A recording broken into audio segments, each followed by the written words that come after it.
Buenas tardes, muchas gracias por estar en sintonía con el Tribunal de la Tarde y de manera especial con este segmento de sumario en el cual nosotros damos nuestra opinión sobre diversos tópicos del plano local e internacional. Y hoy es una fecha especial para todo el pueblo dominicano porque un día como hoy, 6 de noviembre del año 1844, fue proclamada nuestra primera constitución dominicana que dio origen de manera formal al Estado dominicano desde el punto de vista jurídico, político, social, económico, cultural, entre otros aspectos que son fundamentales para el devenir de una nación. Se reunieron en San Cristóbal un grupo de constituyentes y conformaron lo que hoy nosotros conocemos como el Estado Dominicano, con un sistema político que se denomina la democracia representativa, en el cual las personas delegan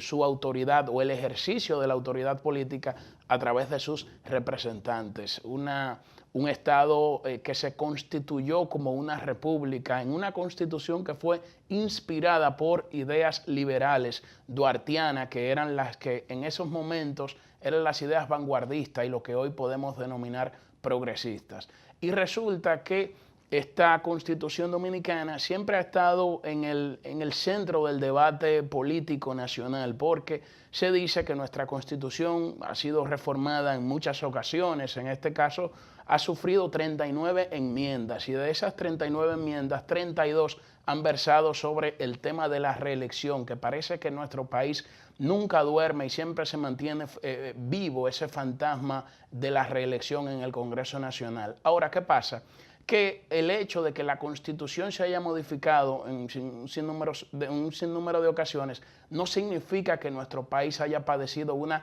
inestabilidad constitucional como otros países de América Latina. ¿Por qué? Porque nosotros somos del criterio de que cuando la Constitución se modifica transitando la vía que ella misma prevé, es decir, utilizando el mismo camino que trilla la propia Constitución, entonces lo que se está es en un ejercicio de autorreferencialidad normativa, como denominan algunos expertos en derecho constitucional. Ahora, cuando se produce una ruptura, ya sea mediante un régimen militar o se modifica una constitución, como en el caso de Venezuela, donde hubo una asamblea constituyente ilegítima que orquestó el gobierno, sustituyendo otros poderes del Estado, entonces ahí sí se crea una ruptura del orden constitucional y por tanto sí se habla de inestabilidad institucional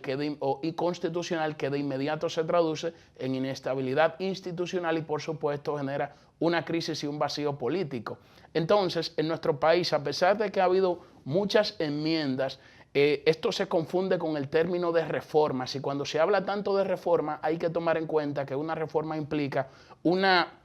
modificación integral de la Constitución, por ejemplo, como la que hubo en el año 2010, que ha sido la reforma constitucional más íntegra y progresista que ha vivido la historia política y la historia constitucional dominicana. Similar, por ejemplo, a la constitución del profesor Juan Bosch del año 1963, donde se consagró el derecho a huelga, donde se consagró el derecho a la libertad de asociación de los trabajadores, donde se consagró el hecho y el derecho de que los trabajadores pudieran beneficiarse de los beneficios que generaban en las empresas donde laboraban, y todo esto evidentemente que fue un paso trascendental. Ahora en nuestro país sigue latente y sigue vigente el debate. Ahora, ¿qué es lo que se quiere? Y ciertamente en el imaginario colectivo nosotros se utiliza mucho la expresión de que la Constitución es un pedazo de papel, que se le atribuye al doctor Joaquín Balaguer, pero originalmente fue una frase que lo dijo un gran